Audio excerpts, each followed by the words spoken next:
Israeli Apartheid Week, an annual international event that highlights the racist policies of the Israeli regime. This year, one of the places where the events took place was Palestine.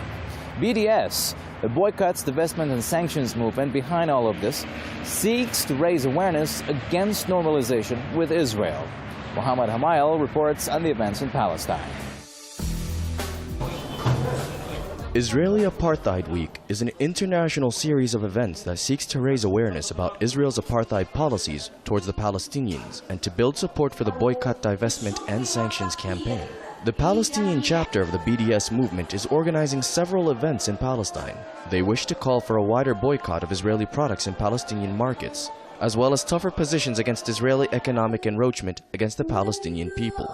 There are numerous events being coordinated in Palestine for Israeli Apartheid Week. These events are to raise awareness about the BDS movement and how people can contribute to it. They are diverse and aim to reach out to all Palestinians from all walks of life. The BDS movement has the support of the popular resistance committees, as boycotting is a large part of their resistance, and many times their activities are run together, as the two groups face the Israeli policies together. Whether the method is boycotting Israeli products and cultural activities, or demonstrations against the Israeli military forces. The BDS and the popular resistance movement rely on each other to complete their work for their common goal, an end to repressive Israeli policies. We consider that the boycott is one of the many forms for the popular resistance which began in our Palestinian culture in 1936 during the civil disobedience. The biggest boycott campaign was during the first Intifada.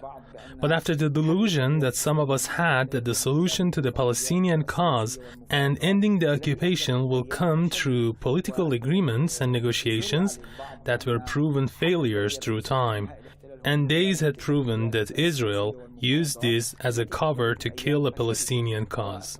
Today we are combining with the international civil movement to boycott Israel, which began from different labor unions in Britain to civil society organizations and universities to even governments like Norway. Israeli Apartheid Week is a collective effort requiring the coordination of several organizations to participate in order to conduct its activities. The spearhead of these activities lies in the BDS movement. The movement has received broad support for their efforts in boycotting Israel academically and economically as part of the resistance against Israeli policies. The BDS movement has popular support here in Palestine. They are one of many chapters around the world striving to isolate Israel for its crimes against the Palestinian people. This year, the BDS movement is aspiring to expand its international activities to include more Palestinians as well, in order to reach out to them and tell them this is apartheid that they are living under, using lectures and activities to tell the Palestinians about the dangers of normalization with the Israeli authorities that can undermine the BDS movement's campaign to isolate the Israeli occupation.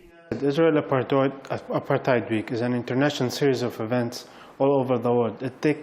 In 2014, it took place in more than 200 cities and 28 countries. This year also we are looking forward that it took more than 25 cities and approximately 28 countries or more even. So it's very important for this for the Palestinian cause that this week happens in all, in those countries. It shows the apartheid system of the Israeli system and the colonial system as well. So for the Palestinian people in Palestine, it's very important also to us as Palestinians to demonstrate, to take the streets in this week, also to do some lectures and events to raise awareness about this Israeli colonial system in Palestine. Even Palestinian officials supported the importance of raising awareness on Israeli Apartheid Week, attacking Israeli policy and describing it as an apartheid state that aims to remove the indigenous populations and replace them with Israeli settlers. This is apartheid, to control our natural resources and providing it to settlers whom are brought here. This is apartheid when specific streets are settler only and Palestinian citizens are prohibited from entering these roads. This is apartheid when an apartheid wall is built with gates that allow the settlers to enter but forbid Palestinians to reach their privately owned lands only with specific papers, and to get these papers, you and your family need a specific requirement of being safe, security-wise, according to Israel. And that is difficult to happen, for example, in Jagos. When the wall was constructed, they were given 400 permits to visit their lands. In a certain time frame, the number of these permits shrunk down to 16 permits. These procedures that aim to force the Palestinians to leave their land and allow the settlements to expand in this same land from taking the land from its indigenous owners and giving it to settlers. This is apartheid. Despite eviction notices and immigration, Palestinians and Israelis each make up roughly half the population in the region, despite Israel controlling more than 80% of the territories. Demographic projections indicate that less than half of the future population residing in the region would be Israeli, with 48% being Israelis in 2025 and 46% by 2035, making the Palestinians a majority people in a region they have no control over.